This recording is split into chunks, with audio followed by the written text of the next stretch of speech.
got that thing you asked for. What's this then? What's this? You said you want some female boxers. I don't think they're going to fit you, you know. No, you numpty. I said female boxers for the show. Oh, sorry, mate. My mistake. To be fair, I think they'd fit you better than those shorts that you wore at Ipswich. Probably smell better too. Marshall, what's the strangest request? Really? You really want to know? A fan inboxed me and asked me if I could meet up with your friend Oh no. while he. Oh no. And if I wanted to watch. Is this going out after 9 o'clock? World champion boxer. What don't we know about? You fell into that one. I've never heard him talk like this before. I have know this Ebanie. effect. Oh, that is brilliant. Good. Well, It's not finished drawing those. that is very, very good. You're happy and no one is ever going to turn away your friend. You know what I mean? You're not a burden. You're a burden if you're dead. It's such an achievement to still be here. I'm like, I know to still be here. I don't quit. Like, I'm not here for participation. You know, I need to be the best.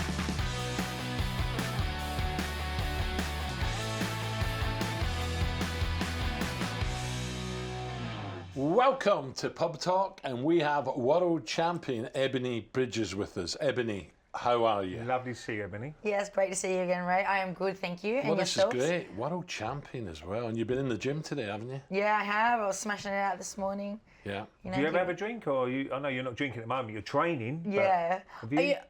You know, to be fair, probably 3 times a year. Yeah. Is that right? Yeah, I Not just really don't- into it? Not really into it, no. And you know, because I'm always training, and I always feel like if I have a drink, like I'm just smashed for another couple of days. It's not worth it for me, and I don't really fancy getting drunk and making a fool of myself. And you're a big Leeds fan I from am. Australia. Yes. I'm gonna guess the Duke. Oh, Duke, he's my fave. What an animal. Yeah, definitely. You know, obviously when I played football back in like the late 90s and early 2000s, Leeds was huge in Australia. Yeah, There's a lot of Leeds. When you're born, I'm not going to show my age, but you're around my age group, you know, my era, a lot of Leeds fans, you know, because we were in the Premier League and stuff. So Did you you're play any football good? then? Yeah. yeah, I played pretty good. Yeah, I Yeah? mean, we call it representative football, which is when you're obviously selected to play for teams, not just like your weekend, like, you know, Oh, wow. club league. Yeah. Yeah. Well, you'd have seen what's happened here lately. England Yeah. winning the Euros. You know, it's got massive Amazing. now. Do you think that can happen back in Oz? With the women?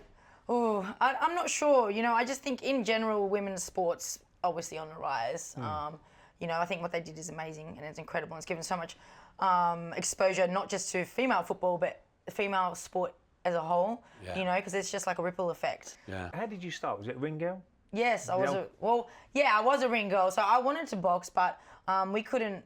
In Australia, it was pretty much illegal for women to fight until Was it? 2008. Yeah, there was laws on combat sports. Like some states had a bit of leniency, but where I was from, it was illegal. So Yeah. and I obviously loved combat sports. You know, grew up with it. Yeah. So for me to be at the fights, I would do the ring card girl stuff, and I loved it because I got paid mad money, probably more than some of the fighters, to be honest. Really? To sit ringside and walk around, prance around in a G-string. But they don't do the G-strings these days. But it was back in my heyday. That's how we used to do. But no, I used to get flown all around the country to do ring card girling. And what's your thoughts on Khabib? Is it the what he said? They're useless. What do you make of that? Well, I mean, I think it makes it more exciting. It yeah, makes it- 100%. I mean, Yeah. look. But the crowd is so good. It's awesome, like, and it's a job, like being an ex-ring girl. Like, I remember when they tried to get rid of ring girls. I'm like, why are people who aren't even us, like, trying to take our jobs away from us? Yeah. We love it. I love being a ring girl. I love the entertainment. I love being paid to watch fights. And then you got these people like the feminists or whatever the people they are. They're trying to say, oh, it's objectifying. I'm like, maybe I want to be objectified.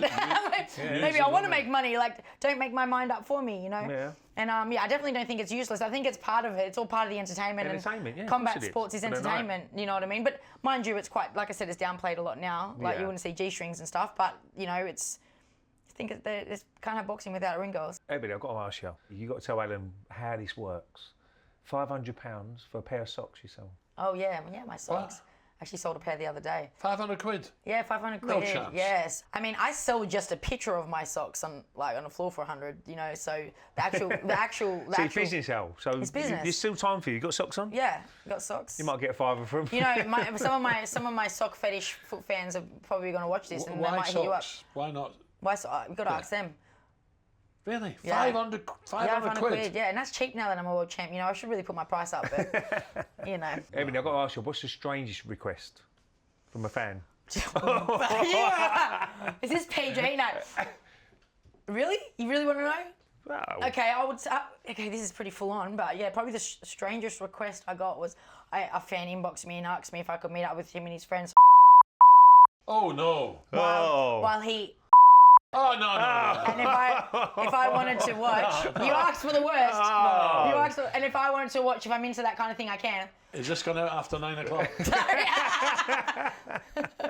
I mean, other than that, I get like bath water, toenail clippings, like all that kind of stuff, sweat, like, you know. And you can put up with that? It's a bit of fun, isn't it? Yeah, I mean, You can say no, can't you? I don't say anything. I just fucking look at it and like, Hell, yeah, no. fancy that, hell? The Did only you get all these requests when you was playing for Ipswich? Give us a break. But yeah, that's definitely probably the worst. I have never heard him talk like this before. Well, Pardon? you know, I have know, this Ebanie. effect. I have this effect. Honestly, you're getting Billy big time today, you are. Next fight, you're hoping September. Yeah, I'm hoping, yeah, you know, obviously talking to Eddie Hearn. It's September. It was supposed to be summer, which is nearly over. But yeah, September. It's looking like the end of September. We're just waiting on a few things. No idea who you're fighting now. I mean, there's a few options. It's just Are they scared to fight you? You're the world champion. everyone wants to fight me because I'm the moneymaker. You know, they're not scared. They all want a piece of their own payday. You know, no. But I'm definitely not short of people putting their hand up and calling me out from like flyweight up to featherweight.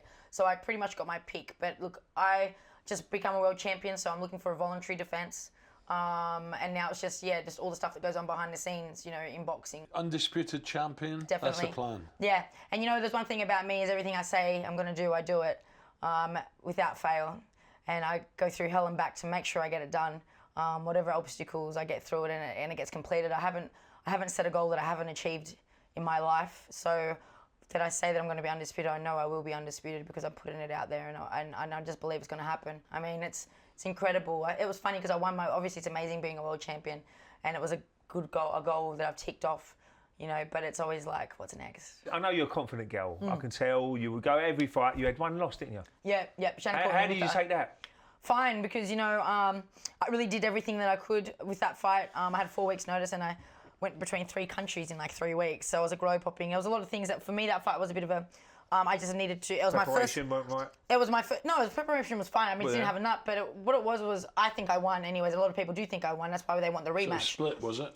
It was, Split yeah, decision? yeah. Well, it was, I can't remember to be honest. All I know is that she won. I can't remember if it was unanimous. I can't remember to be honest. But it was just like everyone a lot of the fans believed that I won. And that's why they want to see the rematch. And I just want to have. Could that happen? Yeah, definitely. It's one of the biggest women's fights in the world. You know what I mean? To have. That was when I had the eye and I was blind for the last 4 rounds. I couldn't see out of my eye. You know what I mean? And I still believe I won. So I think with a proper camp and now that I'm here with Mark Tibbs and 2 eyes, you know, I think I blitz her. So yeah. I mean, it was a loss, but I gained a lot from that because it was my first fight on a global scene that people had seen me globally because otherwise they've just always done little fights in Australia, so no one's seen me fight. Plus, I built that fight up big, you know, so we've got a lot of views on it because of our rivalry with Shannon Courtney and you know, the build-up. Where's she from? She's from here, London. Is she a London girl? Or Watford or something, I don't know. But yeah, so even though I lost, the fact that I fought hard, because I fight like a little Mexican, you see me fight, right? So the fact that I came in and I showed them that I fight hard and that I have the heart because I couldn't see and I was still fighting like a terror of being relentless. You get a lot of respect for that. So even though I lost, I still gained so much. But you're a clever girl as well, apart from boxing and the martial arts. Were you a teacher? Maths teacher? Yeah, maths teacher. 3 languages? 3 languages, yeah. Got a double degree and a master's degree in mathematics and stuff. How old did you get? I left school to play football when I was 15. That means nothing. No, I got all levels. Good, My daughter got 11A. She's a doctor now, so don't worry. There's brains in your family. To be fair, I did very bad at school, at high school. I went to university as a mature age student. I was actually a mechanic. I did mechanics when I left school, so I didn't need a degree. I didn't need good marks because I was like, I'll just do an apprenticeship. But then I went, in Australia, you can actually go to university as long as you finish your, I don't know what you call it, A-levels or your final years of your seniors, then you can always go back to university as a senior. You just have to do a bridging course. So, you know, I wasn't always destined for it, and it wasn't my plan when I left, but then I was like, hey, I want to go back. So I think you'll be very good if people come up with a problem, you try and solve it from mental health stuff. And, Yeah, you know. When you have a downer, you know how to pick yourself up? Yeah, definitely. I'm all about helping the people around me. I love, you see me on social media, I'm always like one of the only bigger name females that actually supports everyone. I want everyone to do well. That's why I became a teacher, you know. I was a high school maths teacher because I wanted to go into the classroom and have an influence on young minds to be able to get them through, because I had troubled teens and I wanted to be that teacher or that they could come to and talk to, or someone that could like help them believe in themselves, you know, and not quit. Because I think that's really important, especially at those ages, you know. So that was my main reason becoming a teacher, you know, and instilling all that kind of that mindset and everything into their minds from a young age. And I think it can start in the classroom. And then watching this, whether it be telly or on social media, who've got a problem, you would advise them to what? Go and get professional help? Of course, talk to someone. I think it's really important to talk. It's easier now, isn't it? It is, you know, it is. Obviously, it's becoming, you know, such a... what's the word? You're not embarrassed to go and say, I've got a problem. Exactly. Yeah, exactly. And like, you know, people are listening because everyone's realizing that everyone has problems. You know what I mean? Like, you're not all the same, but everyone, you know, you can't judge people, and you can't, you know, you got to remember that everyone's fighting their own battles, you know, and you got to be open-minded to that. And I think, definitely talking to someone, obviously professional help, or even just talking to your mate. Bring out your mate, I need to go for a beer, like I'm struggling, instead of sitting there by yourself and like, you know, like just thinking bad thoughts, you know. Yeah, exactly. Do you know, it's a great point with a guest, I won't say who, he said, please put it out on radio as well, that if you're worried about anyone, pick the phone up and say, you okay? Just check you're okay. Literally, yeah. If everyone was to do that with somebody thought had a problem, it could help a lot of people. Oh no, definitely.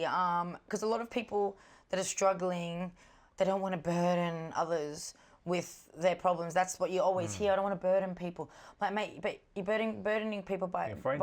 But yeah, your friends, like your friends want to be there for you.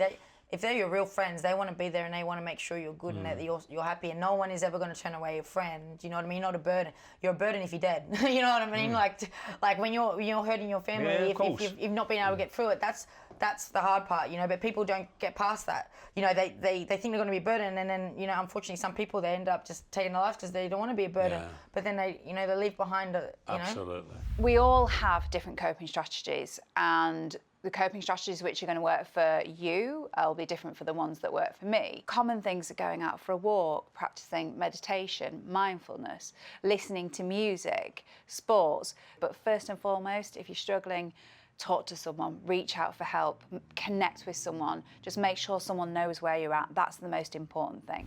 So, Ebanie, I know you love your life in England at the moment. It's great, the weather. Well, I don't know about the weather. You don't like the weather. It's great. You're waiting until winter. I'm waiting for winter. But you've had a few little mishaps, haven't you? What was the drone situation? Yes, the drone situation. The famous drone. Oh my God. Everyone's going to go out and buy drones. I know. Here he goes again. Oh my God. This is what it's all about. Honestly, I don't know why he's asking. It was him.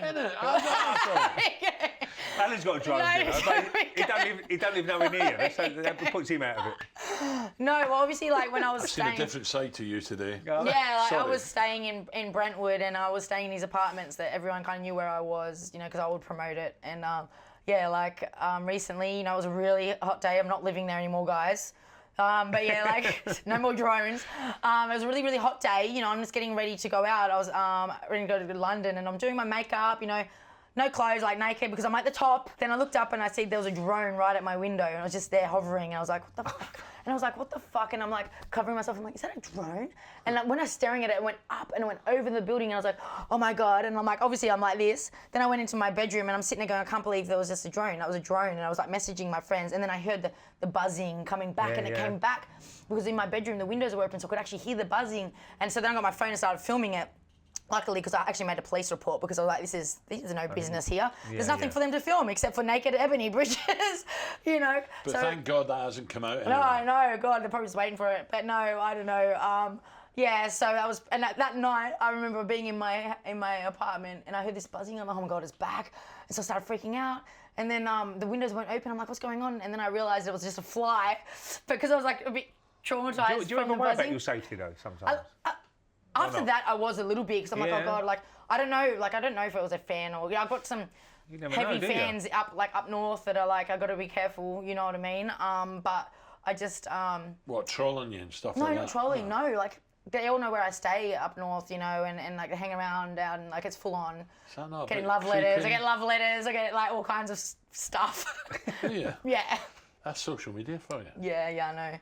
It's like you got to be on it, social media, because you got to, you know, people, they like that engagement. Yeah. But at the same time, you got to be very careful of what you're doing and what you're posting. What do you make of sometimes when people can be nasty on there as well, can't they? Do you get that or not? Yeah, of course, I get it. You know, everyone. Did you ignore it? Of course, yeah, I ignore it. You know, anyone that's successful is going They to don't get. like it, jealousy. Yeah, jealousy. They're going to get hate. They're going to try and drag you down. And that's just Yeah. normal, you know. But the thing is, the people talking shit, they don't fucking know you, man. They don't know me. So why am I going to sit there and get emotional or get bothered by someone who's literally never met me? Probably not even from the country, or probably who knows where they're from. Yeah. I'm very secure within myself. You know, I'm nearly, Yeah. unfortunately, You I'm know nearly you are. 36, and I've been through hell and back in my life, and I'm very secure of the person I am. I love who I am. Has there been any time in your life where you felt a bit down and, you know, you've turned a corner and it's changed for you? You've got Yeah, I better? mean, a lot of things, you know, life's full of ups and downs, Yeah. you know.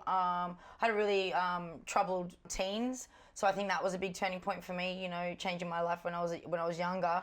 And then, I mean, just all setbacks, even now, but I've kind of, as I've gotten older and I've kind of pushed through a lot of hard times, I've realised that, you know, I do believe everything does happen for a reason, and every setback I get really upset at first because it's normal. Like I'm not, you know, I'm human.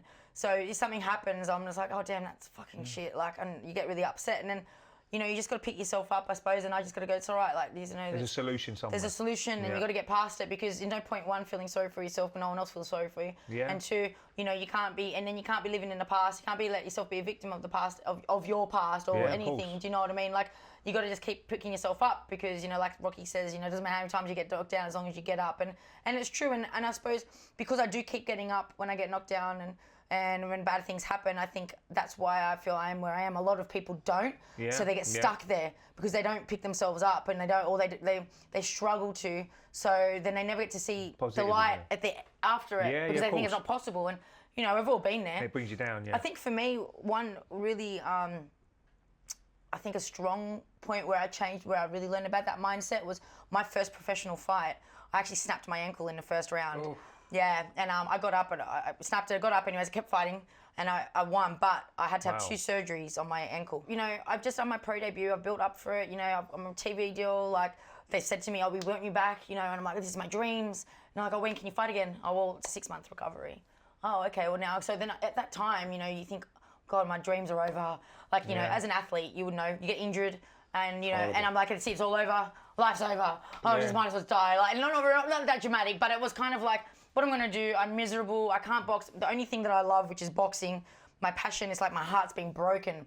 Now, I've just done this, and now I can't do anything. I thought, like, that's it. But you know, in 6 months, who knows? Hmm. Like, whatever. And you know, you're taking like all the painkillers and the you know, Yeah. drugs for your surgery and stuff. And there was like a point where I ran out of painkillers, so then had to stop sleeping and deal with this depression that I was going through because I was injured, and now I couldn't even walk. I was on crutches. I couldn't even put my foot Nightmare, down. yeah. I literally had to sit in the shower because I couldn't put my foot down, so I couldn't do anything. Did you get help in the end? No, I didn't. What I ended up doing is going back to the doctors and asking for more medication, painkillers, because you know that's what happens. A lot of people go and, like, you know, they get addicted to painkillers Yeah, because they get addicted. they do, because you're blocking out the pain, right?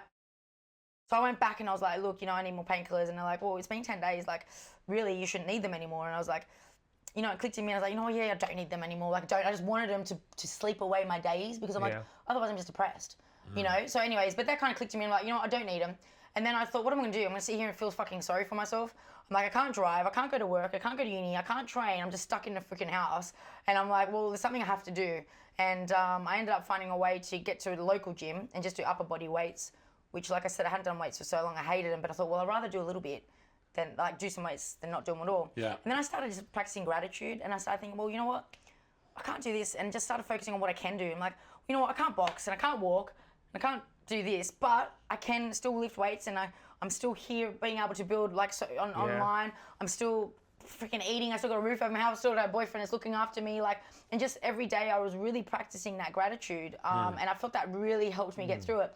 And that's the one thing I say to people is, stop focusing on what you can't do. Stop focusing on what you can't control, and focus on the positives and the good things. And that really helped me get through.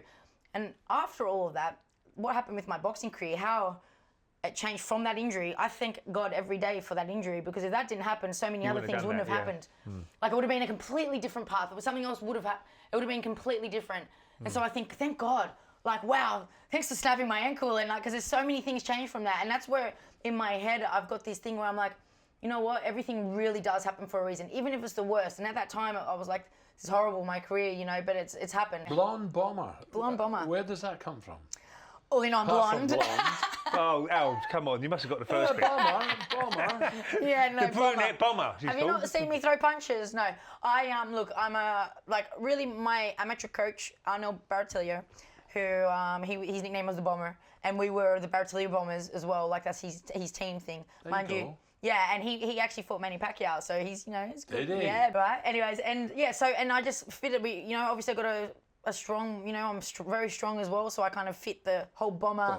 Any other options? Did you think about how That's what the boys all used to call me. There's like blonde bomber, like in the gym when I was an amateur, or queen bomber. So I suppose maybe those two, and I just rolled with it because everyone called me the blonde bomber anyways. Yeah. So when I turned pro, I was like, well... What about you? used to be a bodybuilder as well? Yeah. I used to be. I don't have any muscles anymore. I haven't lifted weights for about 7 years. Really? Yeah, I don't do weights. Kind of did it for so long that I'm But when you were young, were you small, as in Not weak? really. No, not really. I was always athletic because I always played, like I said, I played representing football, did karate, did martial arts in my teens and stuff. So I was always kind of athletic. But obviously the bodybuilding, I did that for nearly 10 years. So that took a lot of dedication, and not just the lifting weights. You know, you got to eat. It's all nutrition. Because if you don't eat, you don't grow. You know what I mean? You can lift weights all day long. You see these people. Was it harder than boxing? Yeah. Was it? Yeah, definitely. It's a different kind of hard.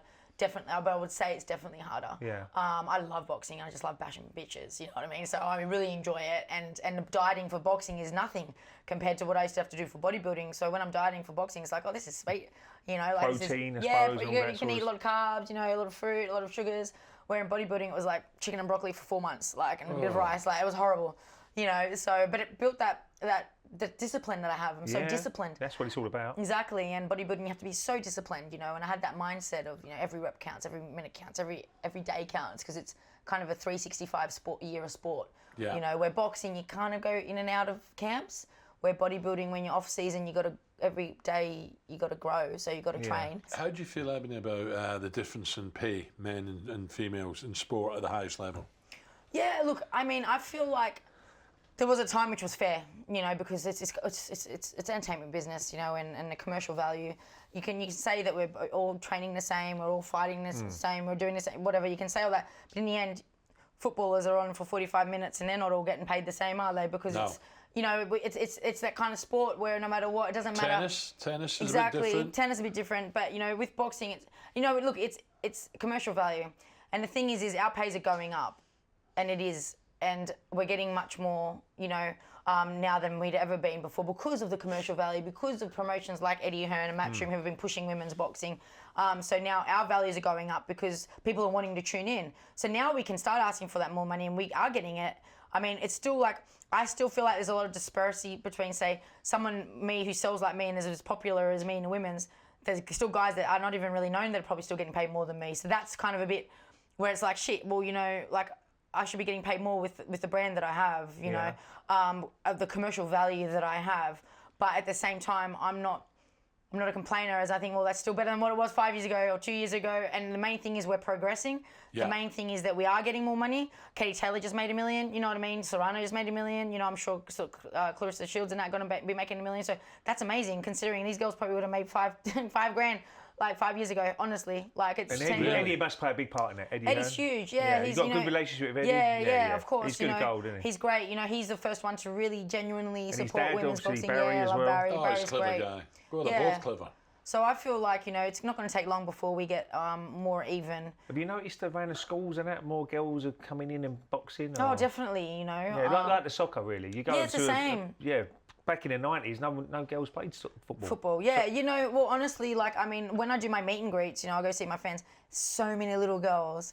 Like, I just love them, and they're like huge fans, and they see me, they want to cry, and they get so excited. Like, I'm like their little hero, they want to be like me, you know, and I love that, you know, and I think that's something that I bring a little bit different as well, obviously, because, you know, of the way I look, I'm very feminine, so the little girls look at me and like, oh, she's like a pretty girl, and, you know, and I love that, and I think we're definitely seeing it a lot more, you know, seeing a lot more women in boxing. It's not so stereotypical, you know, everyone's got to look like, you know, rough and, you know, like masculine, and I love that you know, transformation that it's becoming, because, you know, there's just always been this thing where women, you know, you can't you can't mix beauty and intelligence, you can't mix beauty and athleticism, you can't, you know, because we're just all bimbos. Society's evolving, it's evolving, you know, and it's great to see. What about family life then?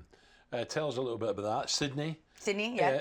On the outskirts or right in the city centre? No, I grew up in Western Sydney, so like rough, you know, probably, I don't know if you were in Australia, so Western Sydney's pretty rough area, I suppose. It'd be a bit like, grew up in like East London. Yeah. Like not too close, but I mean, it's still close to the city. Like, I suppose, like London, do you know what I mean? But yeah, it was good. Sydney's a great city. Yeah, it's great, yeah. The beaches, Bondi, down the Opera House, down by the No, you know, funny, I don't know. Harbour. I actually don't like the beach. I don't swim really, so I hate swimming. I hate the water. So these might be floaties, but they don't work. Like all these beaches, and I'm like, man, like it's not my thing. When I moved here to the UK, everyone was like, oh, what about the weather? Like, you know, why would you want to move here? And I'm like, man, any excuse to not have to go to the beach, or like, you know, because I like it. I like the cold weather, and I like to just rug up wearing trackies, and not because I train so much, you know, you not feel so bad to just have a day off and stay inside. When it's sunny and it's beautiful, you feel bad to not go out and enjoy it. You went back to Australia not so long ago, did you? Yeah. Did you get a good people waiting for you to say, oh, I did Ebanie, the world champion? Not really. Boxing's, like I said, boxing's not huge over there. Australia's very spread out, so I have fans all around Australia. It's not like here where it's just an hour or two drive, you know, so it makes it a bit harder for those kind of things. But no, definitely, you know, I'm one of the biggest names in boxing in Australia, not just women's boxing, but in Australia, I'm at the top, you know, because, you know, I'm international, I'm a world champion. We don't have many world champions, so, you know, I'm right up there, and yeah, it's great, you know. Went home, broke up with my boyfriend, and came back. Is that what you did? Pretty much, yeah, I had to, you know, because I have to be here, and unfortunately. How did he take it? You know, we were together for 10 years, and A long time. He took the right hook, not too badly. Yeah, he took it, you know. He was like, don't hit me now. No, it was, you know, because he's known me for so long, and I'm so driven, I always have been, you know, throughout my whole life. He knows that, you know, there's nothing stopping me really, and this is my goal and my dreams, and unfortunately, you come with me or you don't, and I couldn't expect him to give up his life there in Australia, which is a great life, to come and live my dreams and my life here. He doesn't know anyone. So we kind of, we know, we care about each other enough to understand that it's just, it's not fair on him, because I'm never home, and when I am home, I don't want to be there because I'm just feeling so stagnant at home. And then when, you know, and when I'm overseas, I don't see him. SAS? Yes. What was that like? Talking Was that about mentally SAS. was hard, wasn't it? It was hard, you know, besides like drowning nearly every day, like it was literally, because, you know, I can't swim very well, and that was really, really hard and traumatic. I actually didn't go in the water again for a year. I only just recently, it was traumatic. I was like, I have a phobia of water after that show. Like I really couldn't go in the water. But yeah, it was mentally hard. Like physically, not so much. You know, I'm very physically fit, and I've got that mindset where I can push through physical pain. I'm a boxer. I've fought through snapped ankles, you know, busted eyes, broken hands.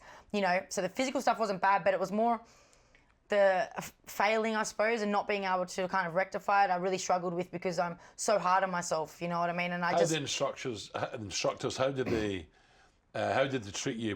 Did they go easy? No way, you know, No? they treated me like shit, yeah. Like Ant Middleton was so hard on me, and he was just like, I obviously know you, and I know you can take it, so that's why he was even more savage on me. But I respond well to that, you know what I mean? Where other people, I think, if they've been that savage, they've been like, get me out of here. What was the hardest bit?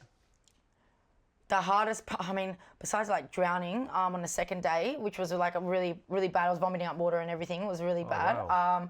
Probably just the first, adjusting to the first couple of days of not being able to do things, because like I was there and everyone was like, oh, you know, like I wouldn't do something perfect, right? And I'm a perfectionist, and then it would really beat me up. And usually if I don't do something good here, I can go and do it again, and I get better and better because I practice. Yeah. Or I just go distract myself on my phone, or call someone and not think about it. But in there, you're sitting there, you think, I'm so shit, I can't believe I didn't do that, I should be able to do that, like I'm so shit. So going in your head, like just so negative, you know, I had really negative thoughts in there, which I'm not used to because I'm such a positive person, you know, but those are things that I've never done before. But because I have such high expectations of myself, And the girls are like, but you did it.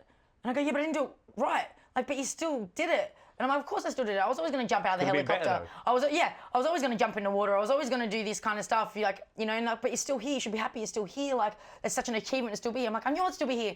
I don't quit. Like, I'm not here for participation. You know, I need to be the best. And like, I think that was such a hard, like, that mentality to have. It was almost like a negative thing, because it was like, you know, being too hard on yourself can actually set you back, because you're so, you know what I mean? You're not letting yourself progress because you're just holding on to this, like, you're being shit. So I think, like, that was a really big learning thing for me, because, like I said, if I fail in real life, like, it's like, okay, that's all right, don't do it that way, and we just try another way. But on that show, it was like, you fail, that's it, no second goes, like, you can't go and try it again. Or you can't try it again, you know what I mean? Yeah. Like, you only get one shot. So that was frustrating for me. What do you think about the YouTube boxers? Oh, good on Logan them, mate. Paul and all that. Yeah, you look, you know what? Like, I'm all about promotion and marketing, and I think And what they've they're done doing, really well for themselves. they've done very well for themselves, you know. And they had to go through the graft to build where they are, to build their name where they are now in their industry. Yeah. With, you know, the YouTube stuff. So because they did that, started probably down here in the YouTube, and they've built their way up. You know, they're earning big money, and you know, you got to understand, YouTube boxing is not boxing. Just like amateur boxing isn't pro boxing, it's different. You can't watch amateur boxing and like complain about it doesn't look like pro boxing. Just like you can't watch the. It's like the wrestling, isn't it? Yeah, exactly. It's a it's different an sport. event. To me, YouTube. Don't talk to me about Yeah, wrestling. to me, YouTube boxing is it's just a different sport. You know, you can't watch YouTube boxing and expect them to be boxers, like pro boxers or world champions. It is what it is. That's. Okay, highlights, your greatest highlight in your career. In my boxing career, Yeah. definitely winning my world title. Yeah. Beating the longest reigning world champion in my division, and beating her pretty much lopsidedly. You know, especially when everyone doubts me. And that was where? That was in Leeds, in Leeds, Arena. yeah, Yeah, in front of all my Leeds All your fans. fans, yeah. All my Well, fans. They give you a little bit more of a Definitely, yeah, buzz definitely amazing. in front of your own fans. Yeah, definitely, and they're all standing up, giving an ovation, standing and clapping. It was incredible, and it was also amazing because, you know, a lot of people, like, no matter what you do, no matter how good you are, people always fucking can doubt you, and they always, you know, they always say, oh, this is. I'm like, mate, what more do I have to do to prove that I can fucking fight? And I take the fight seriously, you know what I mean? They're still like, oh, she just tits and lingerie, and I'm like, mate, just fucking beat the longest reigning world champion, like. You're still going to talk shit. So it was kind of a bit more like a fuck you to like a lot of the haters, because I'm like, you can't deny me, man. And if you're denying me now, then like you're just always going to be a hater. So yeah. Where would you like to fight now? Where do you want to conquer? Oh, I mean, I want to conquer the world. But look, I've got obviously I fought here in the UK. You know, I obviously love fighting up at Leeds. I would love to fight at Ellen Road. But I would, you know, want to fight in America. Would be good in Vegas or. Down in London, you know, now that I'm an Essex girl. Yeah, absolutely. You know, don't tell me Leeds fans that. No, but like honestly, obviously I'm living in Essex, so I do have a bit Saudi of Arabia as well? I would love to fight in Saudi, but I'm not sure if I want to go to jail. But The weigh-ins might be interesting. I know, I might, you know, it The might be a weigh-ins bit could be different. very interesting. By the way, did you not make Eddie Hearn blush in a way, and what happened there? Blush, I think he gets a little bit nervous, probably shakes and like just, yeah. No. Yeah, I love it. It's so entertaining for me. The weigh-ins, you know. I always try and see what I can do to rile Eddie up. What you do know the I other mean? people? The film? Yeah, it's great. You know, yeah, but- that's great. Like he's like looking at the ceiling, or when I gave him sunglasses at the last, I'm like, just take some sunnies, man. Like, Yeah, but no, I think that's pretty funny. Like I'm in entertainment. I love entertaining, and yeah, I think that's great. Last one. You're a brilliant talker, full of confidence. You're I brilliant. talk too much. No, world champion boxer. What don't we know about you? You fell into that one. Okay.